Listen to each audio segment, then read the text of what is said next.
How long are these buses that are being planned to be rolled out? How long are they going to run for?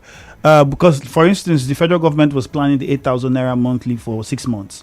Is there also a timeline for how long these buses will be running, or it's something that has come to stay? Or after this administration of Engineer Samuel Nwanosike runs out, then that ends? What is it like? No. The chairman is not buying it in his person. The chairman is buying it on behalf of the local government. They are two different things. It is not his property, it's the property of council. And it's going to run as long as those buses are still alive. There are measures that will be put in place in terms of maintenance. One problem we have is maintenance culture. Because it's government property, you can use it anyhow, but your own property will be reserved and conservative about it. So for me, I will tell you that those buses will run as long as they are good to apply on the roads of Nigeria. So there is no time limit for it. And we have said here it's going to be half price of whatever thing it is. Even then, at the long run, if the fuel prices also drop, as we pray, it will also run at the half price of whatever the cost as at the moment will be. So it's not going to be a short time thing. It's going to, and I believe that if a new chairman comes and see the beauty of it, you want to improve on it. All right. And there is nothing wrong for us to even generate income through transport system. The flooding is another huge problem. This happened last time. We're aware of how many were not impressed with how local government councils handled this issue. In Ikwerre Local Government, perhaps plans must have been in place, but this time we're seeing a new approach. We're seeing various local government chairmen have jingles on. We know that your local government also had jingles on, sensitizing people and saying, oh, this. But then committees are being set up, but people feel like more is needed. Is there some holistic approach? Are all the local government chairmen working together? Because it felt like all of them were now doing the same thing. I don't know.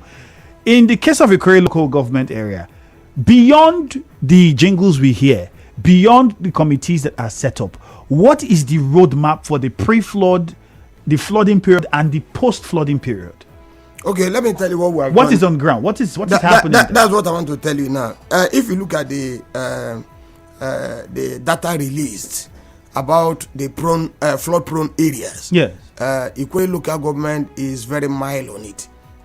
We are likely not even to be among it. But again, you need to be proactive because you never can tell. Flooding is about nature. And there are causes, primary causes that we feel that those are the causes of it. One, building on a water lane. And you know that flood must always find its way. And for Ikwerre local government, we've set up a committee chaired by one of our brother, Honorable Charles Wobro, and members of the committee. There are about 12 in that committee. And they are moving from one committee, aside the jingle, they are moving from one community to the other to get the people prepared so that they will be aware.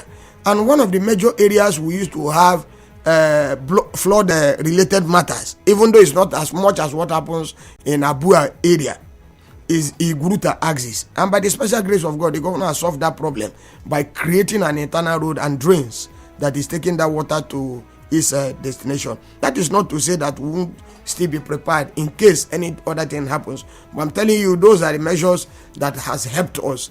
Then now, we're also moving from communities to one other to tell them that, look, the way we are building, when we acquire property, we do not consider that tomorrow hold that thought. And there have been complaints of illegal taxes for small businesses, yes. In Ikwerre local government. If you cite the example, I will tell you, there is no illegal, in fact, there is no double taxation, and that is why Ikwerre local government is one of the local government, I will not say only, that has held, in the 5 years lifespan we have already spent now, we have held 4 business summit. Because we are going to open the phone line, and you hear people will call in and tell you there are shops where people have gone to, and I will also tell you how we have arrested collect people. Monies. I will also tell you how we have arrested touts that will print demand notice. My name is Dr. Darlington Orji. As a chief of staff of the local government, I am not entitled to write revenue, but you'll be surprised that people will call. Oga, we have seen your this thing. How much are we paying? As I'm not aware, arrest the person or call our attention when they are there. A lot of people impersonate. A lot of people do all sorts of things. And again, even the revenues that are being paid to Ikwerre local government, the ones that are genuinely collected, we have advertised. Don't pay cash to any person. How many people are willing? People will buy landed property and they are interested to negotiate with the tout in the field. And they say, okay, for instance, you are supposed to pay 1 million naira, depending on the size of that property. You understand? And one young boy come, give me 200,000 naira, I'm going to give you all the documentation. And you'll be glad to give. Even when we are singing every day, don't pay money, cancel money to any person. Come to Ikwerre Local Government. Come, we have a treasury department. Come and meet them, negotiate, pay your money and collect receipt.